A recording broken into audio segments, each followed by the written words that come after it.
Naaresto ang mahigit 378 individual sa mas pinaigting na kampanya ng Police Regional Office 6 laban sa ilegal na pangingisda noong buwan ng Hulyo.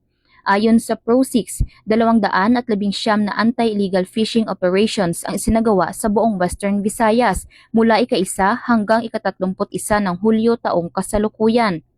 Kasama rin sa mga nakumpiska ang mga isda, bangka at iba pang kagamitan na nagkakahalaga ng mahigit 31.44 million pesos.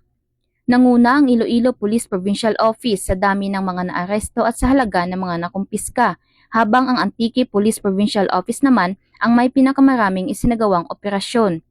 Kabilang sa pinakamalalaking operasyon ang pagkakasabat sa 5 fishing boat na umano'y gumagamit ng trawl fishing sa loob ng municipal waters ng Concepcion, Iloilo.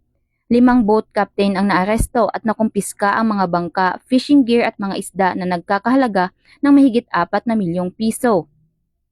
Ayon kay Police Brigadier General Randolph T. Tuanyo, Regional Director ng Pro-6, mahalagang bahagi ng kampanyang ito ang pangangalaga sa yamang dagat at sa kabuhayan ng mga lehitimong mangingisda.